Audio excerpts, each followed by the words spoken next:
welcome to Switched On. I'm Riddle and this is Mike.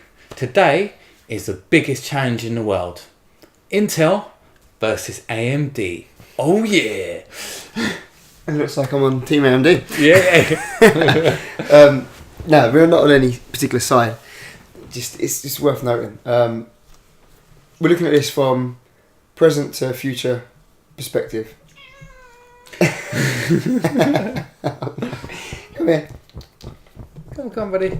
Right, so we wanted to kind of have a debate about Intel versus AMD because we've been wanting to have this conversation for a little while and we wanted to share our thoughts.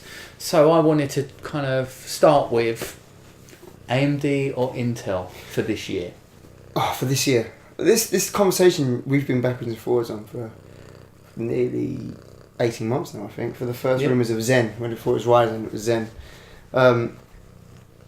I've been backing AMD to do well because Intel has dominated and monopolised the industry, and AMD is now the underdog. And they've been really getting whacked pretty bad the last couple of years. The running button jokes of your PC catches fire when you run an AMD and things like that. Not too far from the truth in some respects. But yeah, so the Zen come out, the rumours for Zen, people got excited. I think people got overexcited and expected it to be more than what it was. It was a competitor for slightly below Ryzen, when it became Ryzen, competed slightly below what Intel's top tier is. But it's not about whether it could outperform Intel, it is whether it could outperform it at a reduced cost, which is significantly cheaper. And I think before Coffee Lake or before the next generation of processors come out, it is the more viable option. So as of right now, I would go AMD. Okay. Just because it's purely on price per performance. You're getting more bang for your buck. In a nutshell, you're getting more threads, more performance. I think I say that with a lack of confidence. Intel's tried and tested, so if I bought an Intel chip, I know exactly what I'm going to get. I'm happy with the drivers, I'm happy with the stability, but AMD is definitely an attractive prospect. It is. I definitely agree. It's a very attractive prospect, and I think that Intel have kind of sneaked in or crowbarred in Coffee Lake.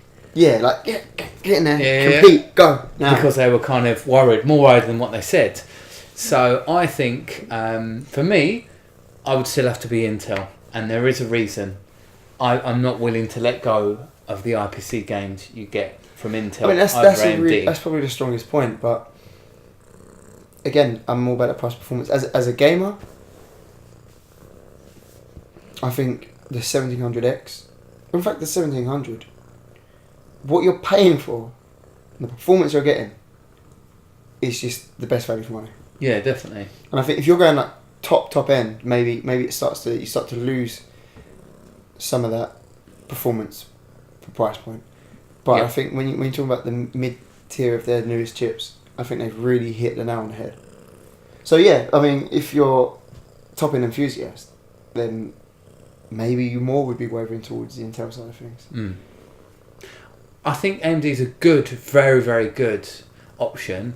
I just think it's just, as I said to you, the IPC gains, and okay, it's probably not going to be as big a frame drops as you think.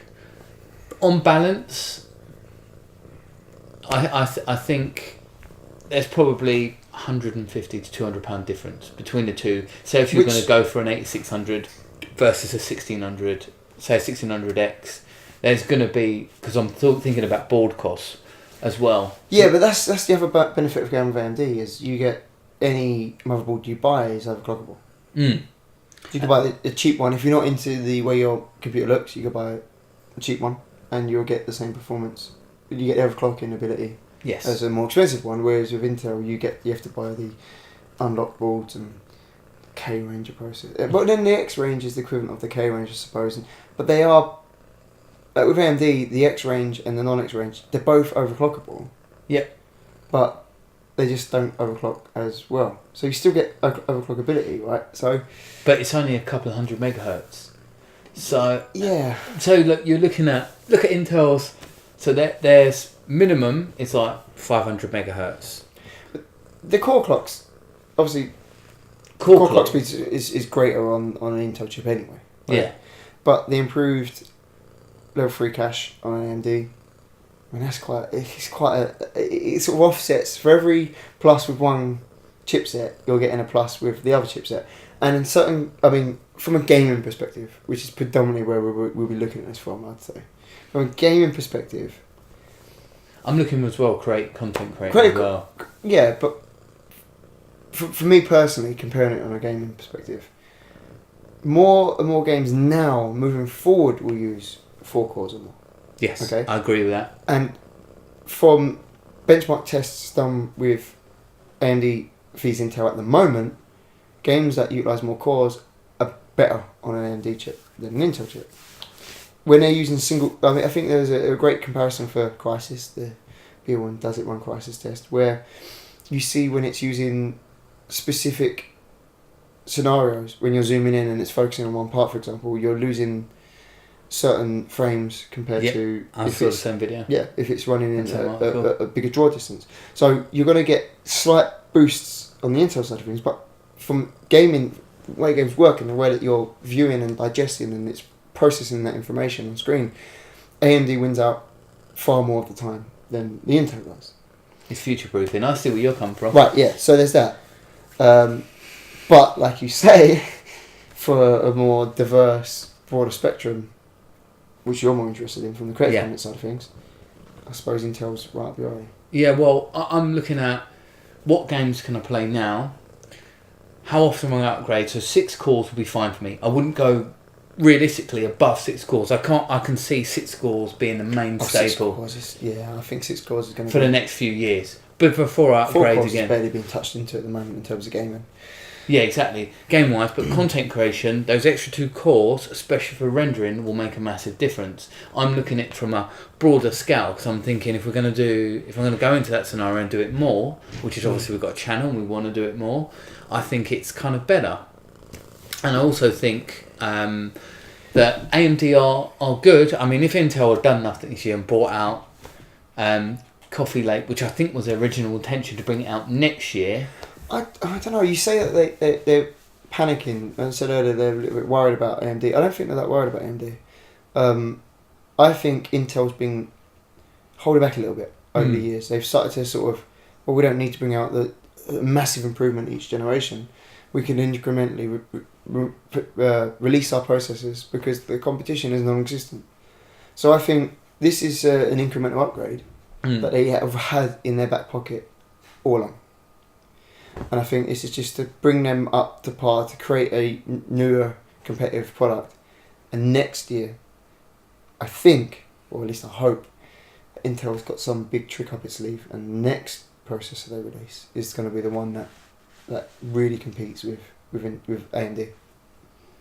And then we come on to Zen 2 and whatever they did, AMD do. I think AMD are going to not go above 8 cores and 16 threads. I think they're going to greatly improve their IPC.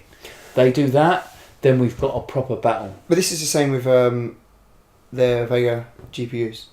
They are the first iteration of their well-spent R&D. Yep. It's not going to be perfect from the get-go. Like the improvements of the iPad to the iPad 2 to the iPad 3, and you see the significant increase in performance over each generation. You look back between 3 years and all of a sudden you've got a massive jump. I think it's going to be the same with AMD's processors as they stand at the moment. I reckon the next processors that come out are going to be a refinement of the process. It gives them room to grow and compete in the high enthusiast side of things, which I just didn't think they had the room to do that to begin with. It's the same with the Vega GPUs. Everyone felt underwhelmed by the Vega GPUs. Give it time. They're running... Vulkan's going to take off. DirectX 12 is going to be the new main staple, and they've built their architecture around... It's designed in a way to benefit the way that those APIs use their overhead and the way that they process the information. I can see it being a couple of years down the line when we really start to get a head-to-head battle. I think at the moment AMD's still just sort of finding its feet. It's had the count of 9. It nearly had a 10 count. It's back up Yeah. and going. It's sitting in the corner. It's getting its breath back. It's a new round and it's starting again. That's how I see it. So this is this year's AMD versus Intel. So what are you sticking with for this year? If I had the choice, if I was going to upgrade this year, I'm a price per performance guy. I buy an i5, not an i7. You know. Yeah. I buy 1070, not 1080. So I would, on paper, I'll be going for the AMD. Perfect. And I would be going for the Intel. But I would go for the i5, same as you, because I don't think the threads warrant the extra £100. No, not for. Yeah, I mean, in an ideal world, i7 is what you'd want for creative content. But again, price per performance. Exactly. £100, is it worth it? If I had all the money in the world, I'd be buying the most expensive Intel chip. I would be looking at AMD because it would be the most powerful chip on the market. But that's if I had all the money in the world, which I don't. Yeah, true. Oh, if I had all the money in the world, I'd actually go for the AMD, ironically. Oh, really? Yeah, just because I could then test out their system. Because they're high-end AMD chips. Yeah, for creating new rules to the... Yeah, we switched. I thought we'd change that. But I just wanted to kind of quickly host a quick podcast. It's just a brief... Well, it's brief, more like news and discussion. Yeah. And just see what you guys thought. If you've got any comments, please leave them in the section below. And have a nice evening. Stay switched on.